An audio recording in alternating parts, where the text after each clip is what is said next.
नमस्कार दोस्तों। चलिए आज देखते हैं गेस किया हुआ कुछ क्वेश्चन एसएसटी का, ये जो क्लास 9th का है।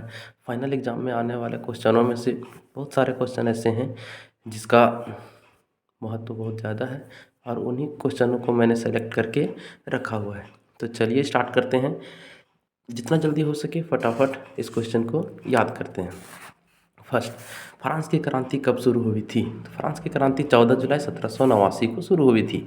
दूसरा, टाइद क्या है? टाइद एक प्रकार का धार्मिक कर है जो फ्रांस में लागू होता था। जम्मू कश्मीर के चरवाहे को क्या कहते हैं? तो जम्मू कश्मीर के चरवाहे को गुज्जर बकरवाल के नाम से जाना जाता है। शहरी क्षेत्रों में कितने प्रकार की बेरोजगारी पाई जाती है? तो शहरी क्षेत्रों में 2 प्रकार की बेरोजगारी पाई जाती है। पहला बेरोजगारी है शिक्षित बेरोजगारी और दूसरा है औद्योगिक बेरोजगारी। लोकसभा, पाँचवा क्वेश्चन, लोकसभा में कुल कितनी सीटें हैं? तो लोकसभा में कुल 545 सीटें हैं, जिसमें से प्रधानमंत्री और राष्ट्रपति की सीटों को इसी में से जोड़ दिया गया है। क्वेश्चन नंबर 6, किस वर्ष लुई 16वां को फांसी हुई थी? तो लुई 16वां को 1793 ईस्वी में फांसी हुई थी। बस्तर कहाँ पड़ता है?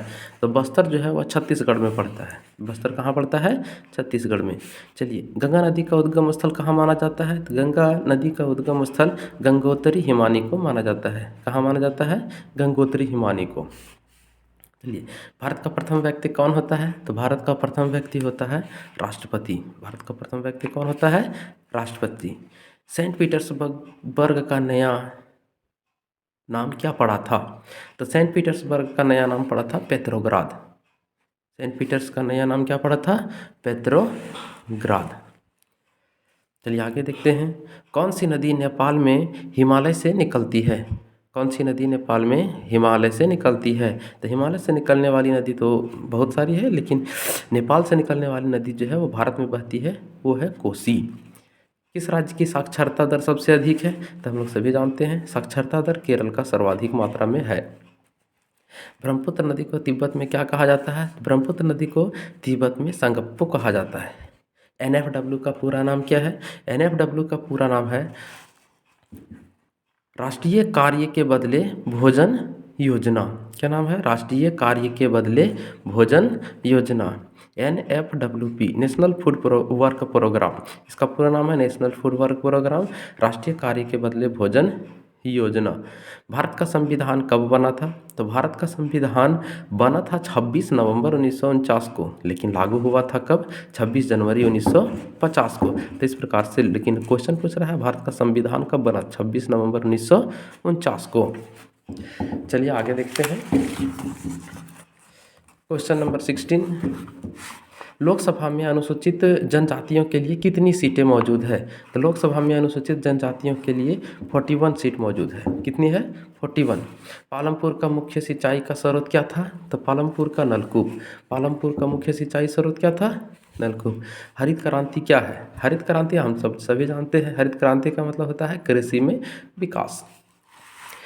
चलिए आगे देखते हैं। नेपोलियन बोनापार्ट कौन था? फ्रांस का सम्राट था। नेपोलियन बोनापार्ट कौन था? फ्रांस का सम्राट, जो 1804 ईस्वी में बना था। 1917 में जारशाही शासन के पतन की घटना को क्या नाम दिया गया था? अक्टूबर की क्रांति। क्या नाम दिया गया था? अक्टूबर की क्रांति। आगे हम देखते हैं क्वेश्चन नंबर 21, भारतीय वन सेवा की स्थापना कब हुई थी? तो भारतीय वन सेवा की स्थापना 1864 ईस्वी में हुई थी। कब हुई थी? 1864। भारत में स्वदेशी आंदोलन कब हुआ था? 1905 में। जिस समय बंगाल विभाजन हुआ था उसी समय जो है वह स्वदेशी आंदोलन शुरुआत किया गया था। झारखंड देश का कितना प्रतिशत अभ्रक उत्पादन करता है? तो कितना प्रतिशत करता है झारखंड? हमारा झारखंड 80% के आसपास है, से भी ज़्यादा। भारत में मानसून का आगमन कब होता है? तो मानसून का आगमन हमारा जो है वह जून से होता है। 14 से लेकर के 19 जून तक भारत में मानसून प्रवेश कर जाता है। चलिए आगे देखते हैं। चिली के सोशलिस्ट पार्टी के संस्थापक कौन थे? क्वेश्चन हमारे पास है, चिली के सोशलिस्ट पार्टी के संस्थापक कौन थे? कौन थे? सल्वाडोर आयेंदे, क्योंकि वो वही जो है वह चिली के प्रथम राष्ट्रपति भी बने थे। संविधान सभा के अध्यक्ष कौन थे? संविधान सभा के अध्यक्ष थे डॉक्टर राजेंद्र प्रसाद। कौन थे? डॉक्टर राजेंद्र प्रसाद। भारत में नागरिकों को कितने प्रकार के मौलिक अधिकार प्राप्त हैं? अभी जो है वह भारत में 6 प्रकार के मौलिक अधिकारों का दर्जा दिया गया है। कितने प्रकार? 6 प्रकार। खरीफ फसल किस मौसम में होता है? तो खरीफ फसल हमेशा जो है वो वर्षा ऋतु में होती है। कब होती है? वर्षा ऋतु में। भारत में बेरोजगारी होने का मुख्य कारण क्या है? भारत में बेरोजगारी होने का मुख्य कारण अशिक्षा, अस्वास्थ्य, गरीबी, मतलब इसमें से हम देखते हैं, इसमें से सभी जो है वह क्या है? बेरोजगारी होने का मुख्य कारण है।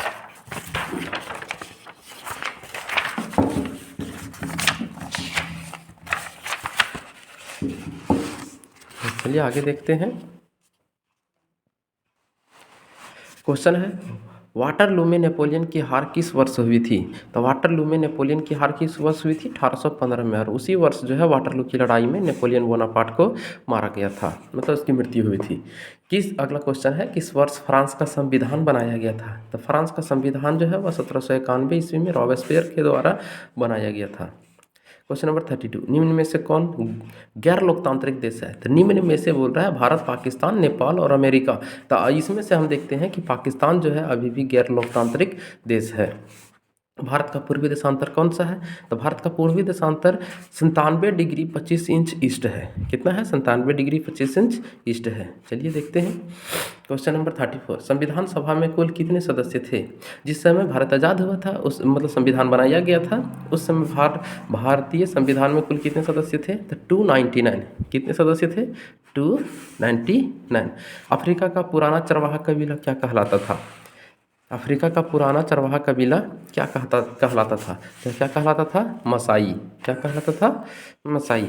किस वर्ष नेपोलियन फ्रांस का सम्राट बना? तो 1804 में नेपोलियन जो है वह फ्रांस का सम्राट बना और 1815 तक उसने राज किया। और वाटरलू की लड़ाई में 1815 में उसकी हार हो गई, मृत्यु हो गई। अगला क्वेश्चन, भारत के प्रधानमंत्री की नियुक्ति कौन करता है? तो भारत के प्रधानमंत्री की नियुक्ति का बात करें, नियुक्ति जो है वह राष्ट्रपति के द्वारा किया जाता है। पूर्वी घाट का सर्वोच्च शिखर कौन है? पूर्वी घाट का सर्वोच्च शिखर है महेंद्रगिरी पर्वत। कौन सा है? महेंद्रगिरी पर्वत। चलिए आगे देखते हैं। बफर स्टॉक क्या है? तो बफर स्टॉक जो है वो अनाज का भंडार होता है। क्या होता है? अनाज का भंडार। भारत सरकार के द्वारा जितना भी अनाज जो है वो एक जगह जमा करके रखा जाता है और उसका भंडारण किया जाता है, उसे बफर स्टॉक के नाम से जाना जाता है। पालमपुर के सबसे बड़े निकटतम गांव कौन सा था? तो बड़ा निकटतम गांव था रायगंज। इस प्रकार से हमारा जो है वह गैस किया हुआ 40 का 40 क्वेश्चन कंप्लीट हो गया बहुत कम समय में। उम्मीद है कि आप लोगों को समझ में आ गया होगा। जय हिंद।